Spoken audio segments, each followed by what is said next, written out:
Hey everybody, I think this might be the most important video I've ever made, and it's to do with this thing we call spirituality. But don't get me wrong and hear me out here.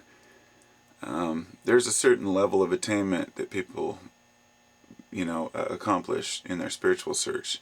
And what happens is a lot of people, once they attain this, they shut down and they stop trying to prove themselves to the world. And therefore I think a lot of the most important things that can be conveyed through mysticism are often ignored or overlooked. And for me, my realization has come lately after I thought I already had the realizations. Mysticism is understanding that life is a constant unfoldment. It's a flower in bloom, constantly in bloom, and once you have figured you have the answers, well, you definitely don't. And I look at it kind of like a job. When you go to a new job, so people who want to seek the truth and seek mysticism, seek knowledge, I think they look at it a lot like a new job. When you go to apply for a job, you apply for a job that's similar to the one you had before because that's what you have experience at. But why? Why not go try something new? Well, it's fairly unknown.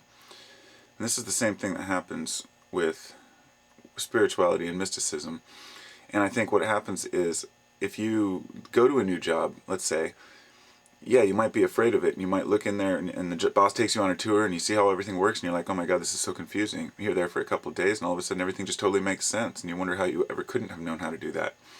Mysticism is a lot the same way. Once you make a discovery, it doesn't just fall out of your hands. It's like riding a bicycle. You have it forever. And I woke up at 4:30 this morning, rearing and ready to go, and I think what really got me was the fact that I have no money, I have no job, I'm having all kinds of problems in my life, but they're not problems per se. They would have been problems to me before. I've taken this way of looking at things, and it's totally changed everything. Everything I could have ever imagined. The deepest inner comfort comes from not the search itself, but actually the discoveries that you make along the way. Being able to stand, say in the shower, and just stare at a drop of water on the wall and watch it run down and see the beauty in that drop of water. To be able to look at yourself in every single situation and go, oh my god, this is amazing. I can't believe I'm alive seeing this. You know, if I would have known this years ago, even when I thought I was on the right track, my life would have been completely different now. But we all find our paths as they're meant to be unfolded. And there's no, oh, I should have done this or I should have done that. It's just like, wow, I wish I would have known this. But when I used to wake up in the morning depressed because I had no money or no job or whatnot, it used to get to me and it would eat me up and make me want to sleep more. I'm finding I'm needing less and less sleep every night. I'm waking up happier and happier, and I'm having a hard time wanting to make videos and exchange the information anymore because it seems like now that I've attained this comfort level, I need to just consistently work on myself. But in futility, I will continue to try to educate others, because if I don't, then my knowledge is just lost with me.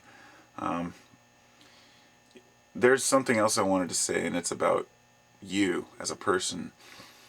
A lot of people see these mystics and sages and healers and whatnot, and have this image that you have to have a white robe and be saying Om the whole time and be completely calm and collected. This is a completely ridiculous. That's just a facade. There's nothing there.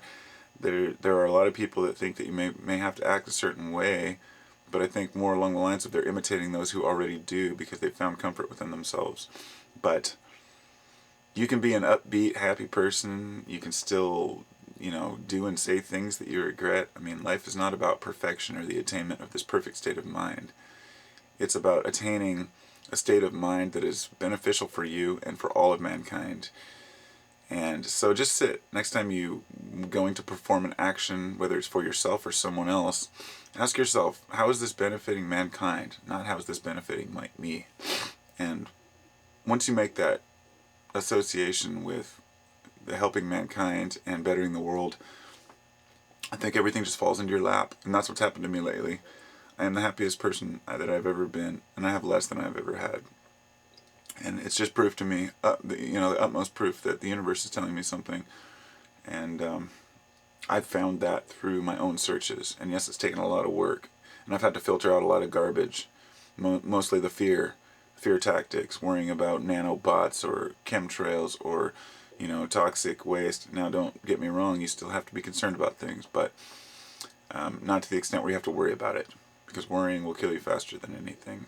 I intend to live to be a ripe old age and pass on as much knowledge to my children and their children as I can, and I think that the only way to attain that is through mysticism and constantly seeking truth. I would say that, on a last note, those of you who have made it to the end of this, who know what I'm talking about, we're not truthers, okay? Don't ever call yourself a truther.